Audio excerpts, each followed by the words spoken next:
Warhammer 40k Rogue Trader Guide, Grand Strategist Officer Guide. Let's go. Are you ready for Warhammer 40k Rogue Trader? As I am. The Emperor protects.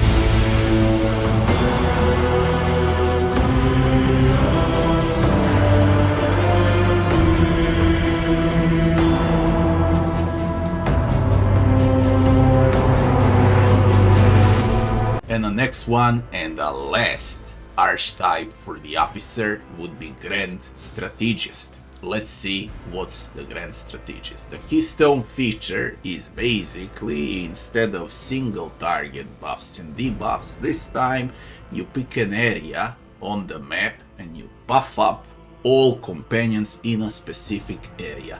That's the main keystone feature. Grand Strategist buffs up the ground, okay, that you walk upon.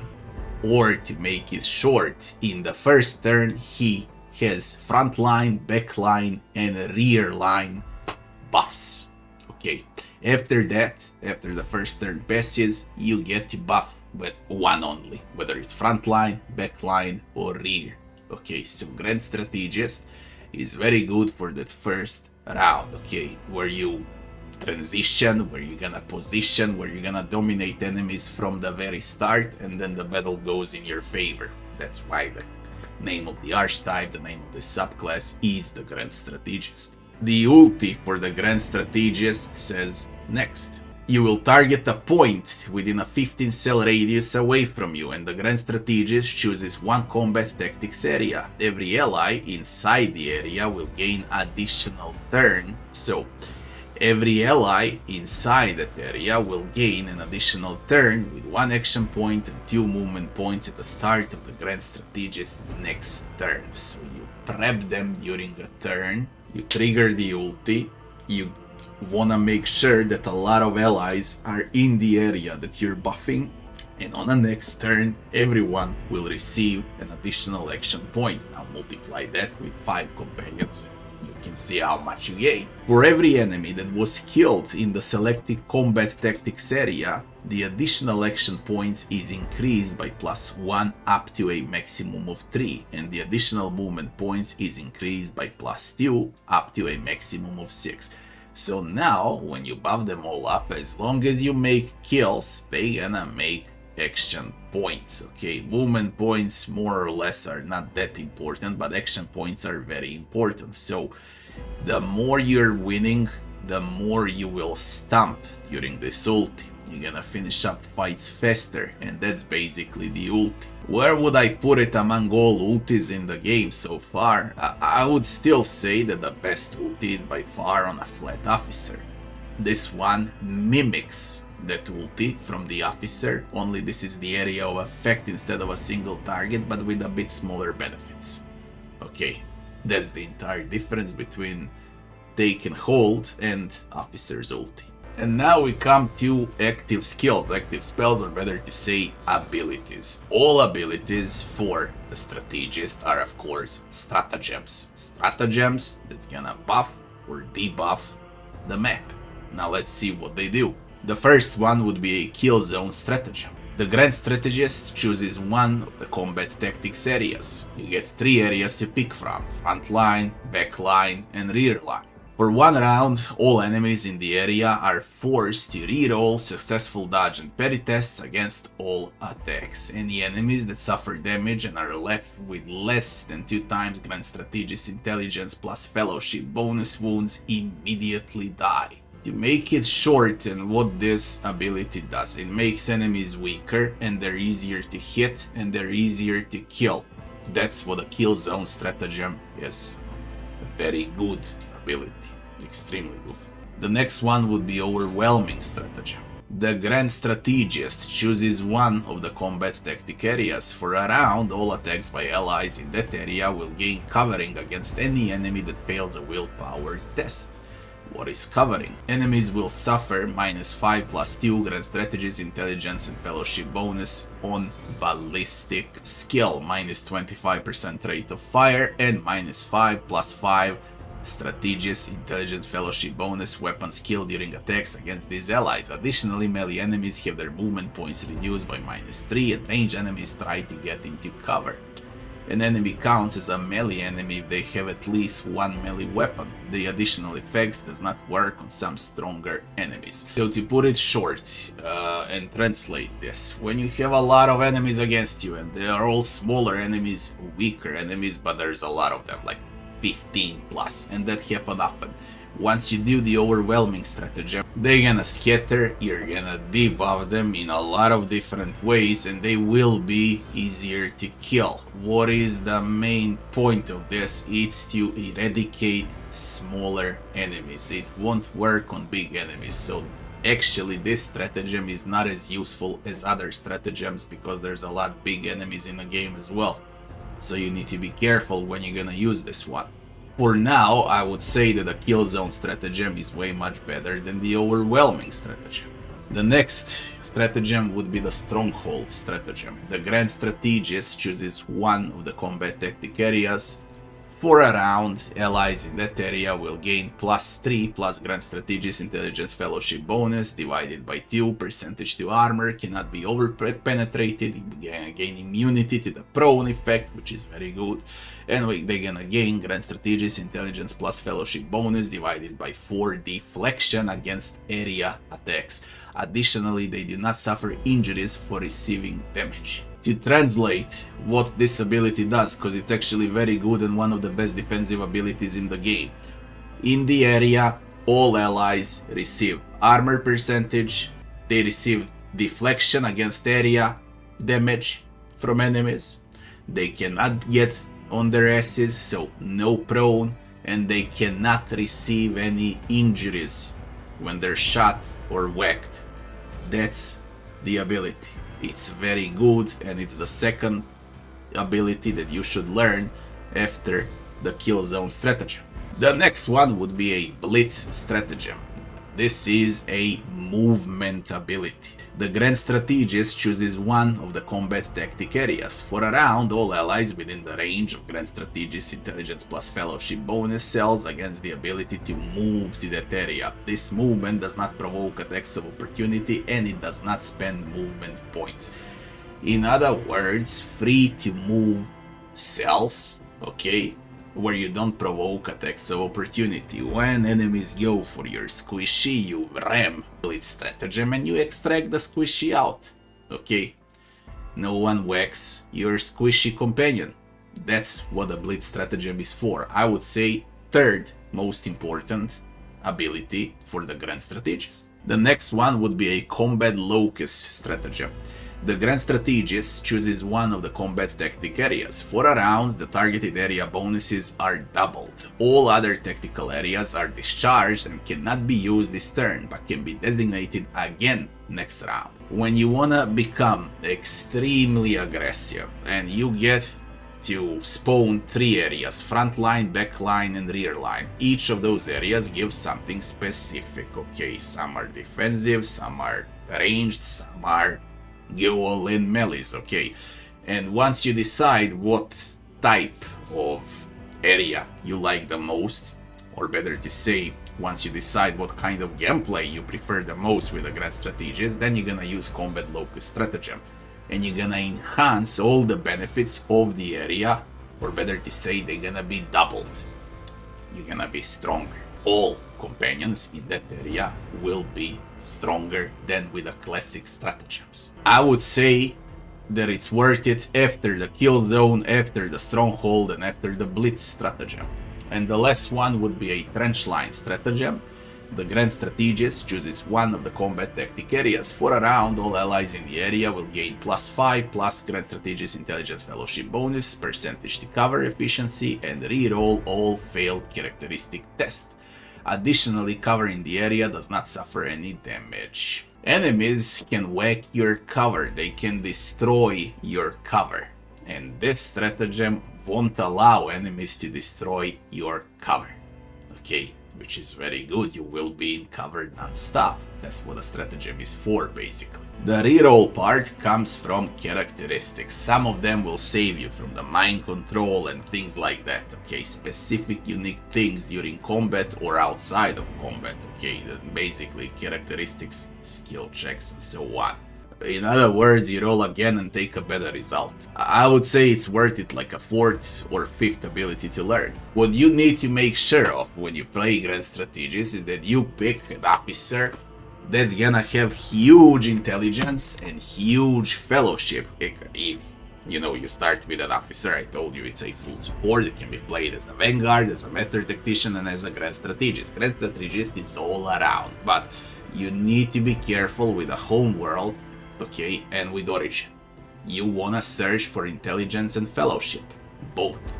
For example, for a squishy grand strategist, you will go, for example, with a Voidborn, and you're gonna pick Commissar. Voidborn, Commissar. And now you covered Fellowship and you covered Intelligence. So your abilities will scale like crazy. That's one of the ways, okay? Also, as I said, the best one to do for the Grand Strategist would definitely be a Navy officer. If you really wanna stick to those stats and get both intelligence and fellowship that the Grand Strategist uses for his area, for his stratagems, okay, to scale like crazy, then it is noble, because it gives both, alright? But you won't be as useful in combat. You're gonna give orders, okay? You're gonna buff with officers' abilities, and then you're gonna buff areas with Grand Strategist abilities. So non-stop, you're gonna buff someone. Okay, you won't whack enemies at all if you go with Noble. But Noble merges the best with the Grand Strategist by far. Now, it is time that we check talents for the Grand Strategist. The first one would be Point of Interest. All combat tactic bonuses are increased by Intelligence Fellowship. Imagine if you're Noble now, okay? Divided by 2% if the area was not moved for 2 rounds. So where you spawn areas, you don't move your areas, okay? And all bonuses will be increased by your intelligence and fellowship bonus divided by 2. Point of Interest is a must and one of the best talents that you can grab. So PI is extremely important. The next one will be Diversion Zone. Using a stratagem on a rear area, and you're gonna use stratagems non-stop, also makes the allies in that area the enemy's lowest priority targets for a round. So once you pick a rear area, you're gonna move, when combat starts, you position allies. You wanna position all squishes in rear area, and then you can learn Diversion Zone, and then enemies will not hit your squishes. They don't consider them as priority targets. You're gonna save your squishes. Extremely good talent. The next one would be Crossfire Zone. Using a stratagem on a frontline area now, grants allies in the area 10 plus 2 multiplied Grand Strategies, again Intelligence Fellowship bonus, increased dodge against other allies' attacks. This is for your melees, okay? They are your front line. And on the battlefield, when you put, for example, Abelard and Heinrichs up front, you're gonna use a Crossfire Zone and you will give them additional dodge chance to avoid enemy attacks. This is the AoE buff of the area for your melees. Extremely important talent as well. Now you need to decide whether you want to play with more squishes and protect your squishes, or whether you want to play with more melees and make them dodgier. This is your decision now. Both talents are great. The next talent would be Enduring Zone. Using a stratagem, and you're gonna use them a lot, on a combat tactics area, grants all allies in the area intelligence deflection against the next melee hit they suffer. To understand what it does, you need to understand what is intelligence deflection. It's the amount of damage you receive, okay, how much you are able to deflect. You're gonna receive some damage, but you will deflect most of it, considering that Fellowship intelligence is huge. Also, the benefit is huge for the Enduring Zone, where you're gonna protect your allies. I would say it's like 4th best option so far. The first 3 are better, but I would say this one is also great, but for later on. The next one would be Stirring Zone. Every time a combat tactics area is affected by a stratagem, all allies in that area gain +1 movement point bonus for the following turn. Stacks with itself. Not as useful, it's only +1 movement point, and yeah, it's a good thing that it stacks, but you don't need it. If you know how to position, you don't need it. I believe it's a waste of a talent, okay? Really a waste of a talent. You wanna go for more aggressive or more defensive talents, not as much with movement points, because as an officer, you are an officer Grand Strategist. As an officer, you already have abilities to move allies. You can call them back, you can give them additional action and movement points. Your ulti does that the same, okay? There's a lot of ways to extract allies or to move them around. You do not need this talent, so forget about it. It doesn't exist as an officer Grand Strategist. The next one would be Adjusting Frontline. If there are more enemies than allies in the frontline area, all allies in the area will gain +3 plus Grand Strategist Intelligence Fellowship bonus divided by 2 to parry and dodge.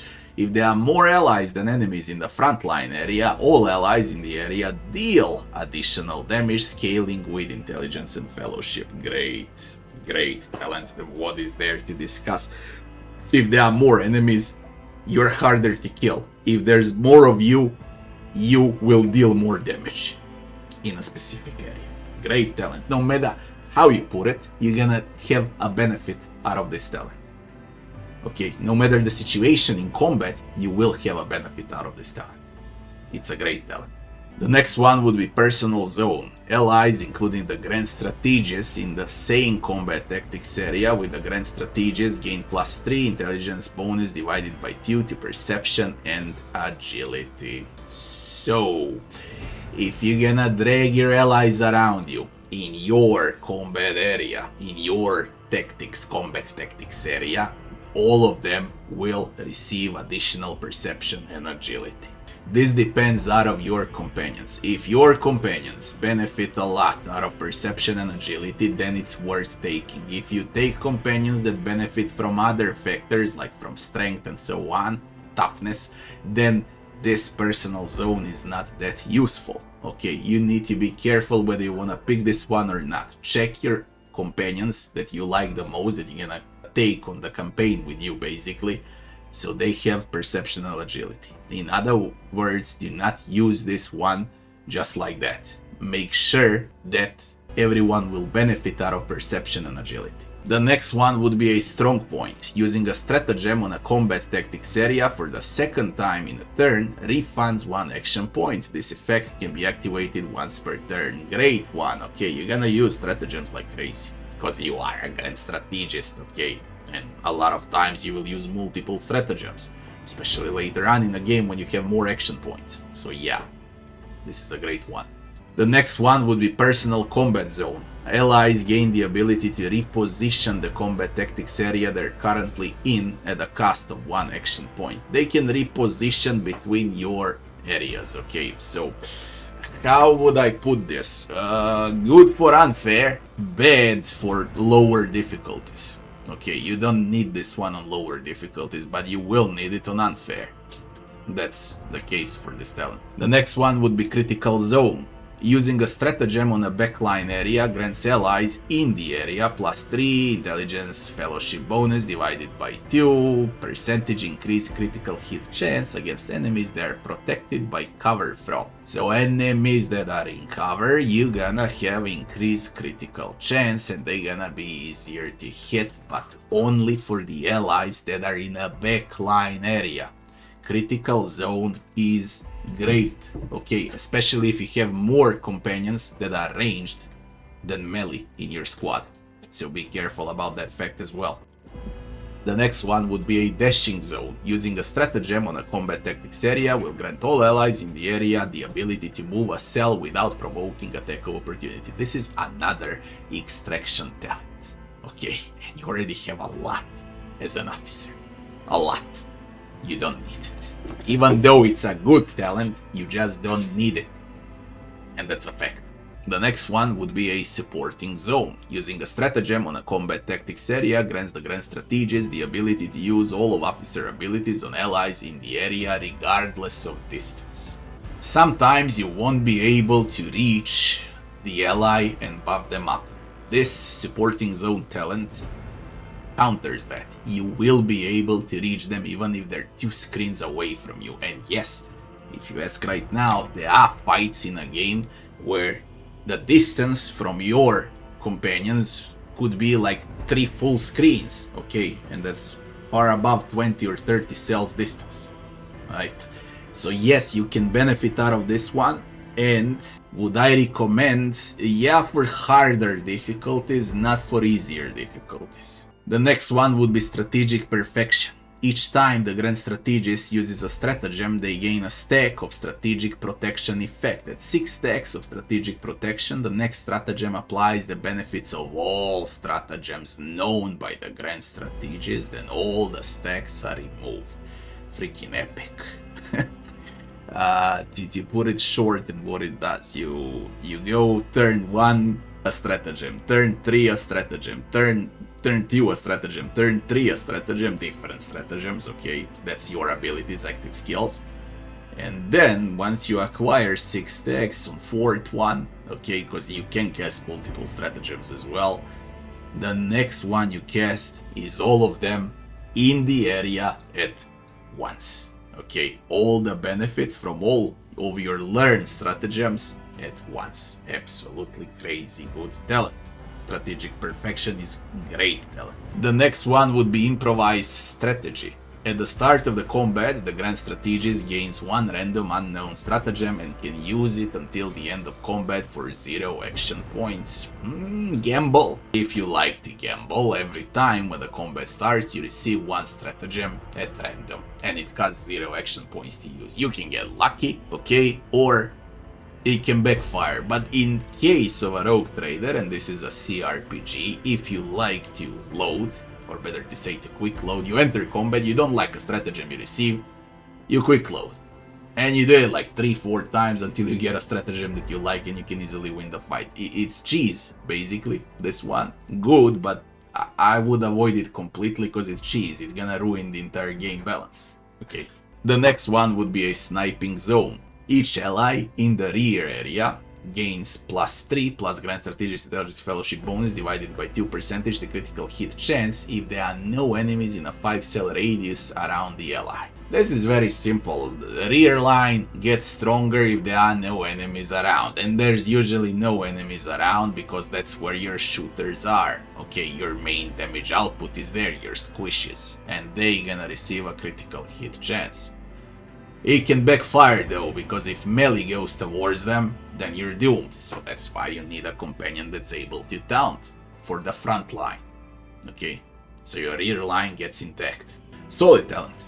The next one would be a Shooting Gallery Zone. If there are no enemies in the backline area, the first attack in turn made by every ally in the area will cost 1 action point less. This is a good one, especially if you have companions that have huge weapons in a backline. Okay, if you want to use like 2 or 3 action points shot that are more powerful than a single shot from 1 action point, yeah. Now they're gonna cost 1 action point less, and you will be able to deal a lot of damage and still have action points available for self buffs or other stuff in the game.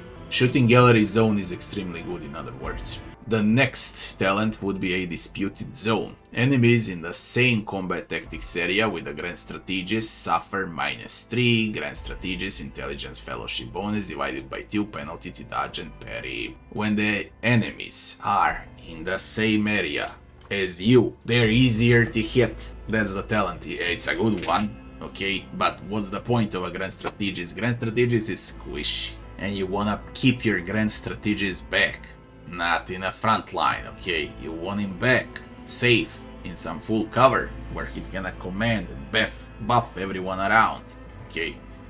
He is squishy. If you are in a situation where you are surrounded by enemies, then you're practically doomed. So the talent, as good as it sounds, it ain't useful. The next one would be Strategic Offensive. Every enemy killed in a frontline area increases all bonuses of combat tactic areas by +1 until the end of combat. Very good talent, because your frontline would be a Space Wolf, Heinrichs, Abelard. They're gonna create a lot of kills. Okay, and the more they kill, the stronger the area is, hence the stronger your companions in the area are. Great talent. The next one would be Respite Zone. All allies in the rear area are healed by medkits for +5 plus Grand Strategist Intelligence Fellowship bonus more and gain the same amount of temporary wounds. Medkits used by allies in the rear area will cost 1 action point less. If you find the game hard, Respite Zone can save you. It's gonna make it a bit easier because you get temporary wounds out of the medkits, a better healing and so on, okay? And you keep your rear line safe.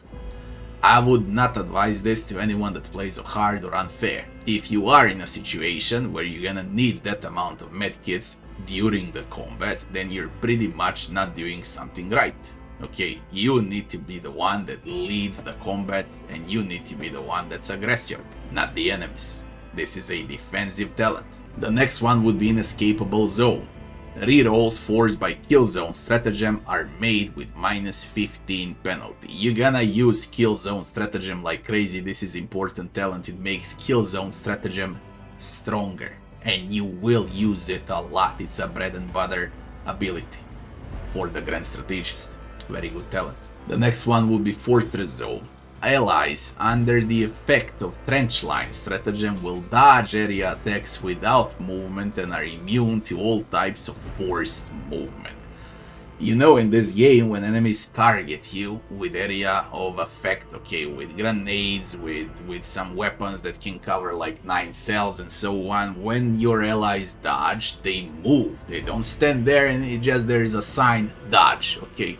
There's a sign dodge and they step away, they roll aside, they move. If they're in cover, someone uses area, they move when they dodge, so they get out of cover.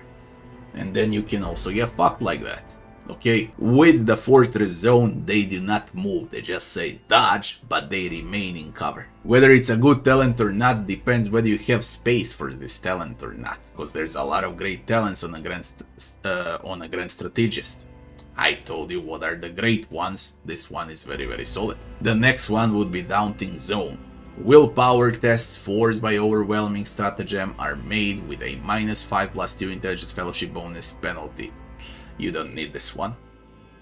Very simple. The next one will be Opening Strategy. The first stratagem used in a turn can be used a second time for 0 action points. Good. Good, especially if you merge it with a talent that gives stacks and then you have a stratagem that collects all other stratagems into one. This talent merges with that talent like crazy. Okay, I already told you what's a crazy talent. Now imagine merging this talent with that one. Your stratagems will be crazy good. Next one will be Overcoming Zone.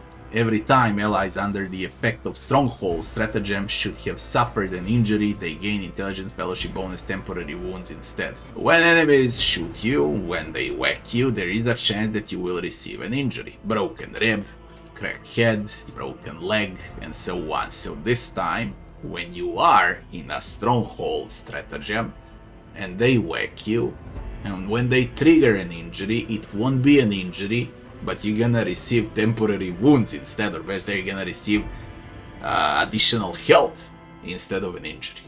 Yes, it's a good talent. Very good. And the last talent would be a Blurred Locus. After the use of a Combat Locus Stratagem, one of the areas removed by Combat Locus Stratagem can be recreated immediately.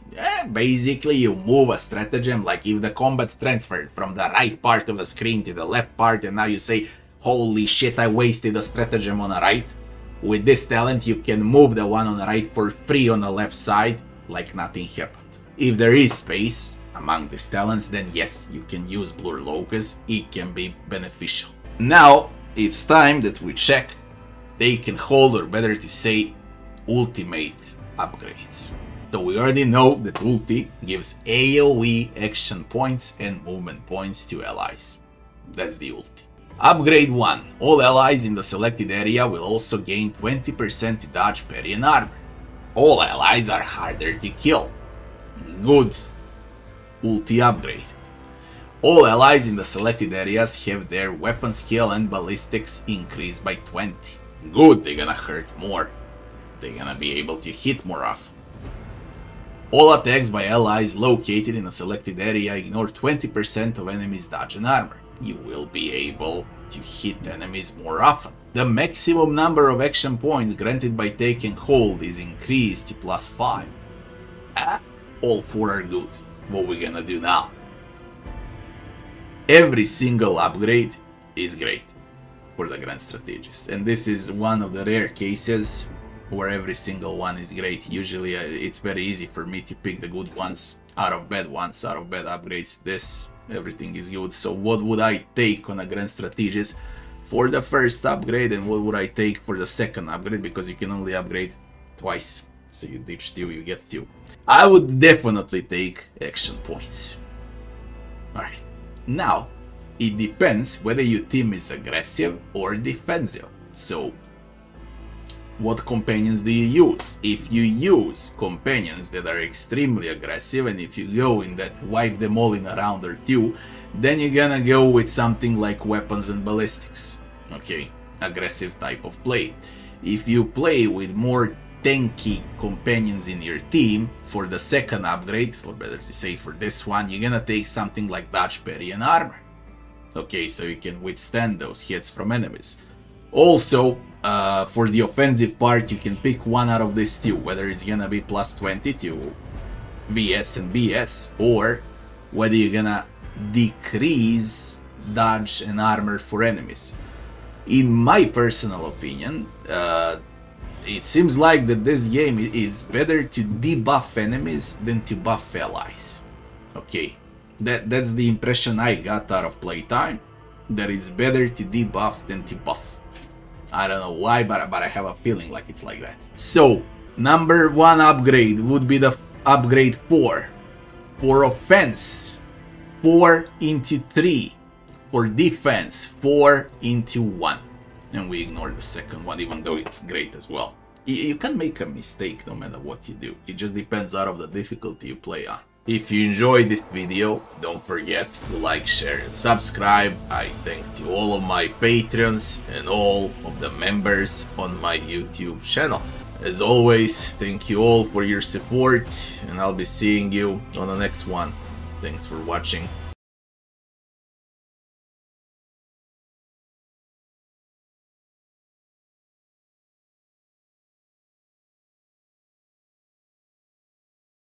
Are you ready for Warhammer 40k Rogue Trader? Because I am. The Emperor protects.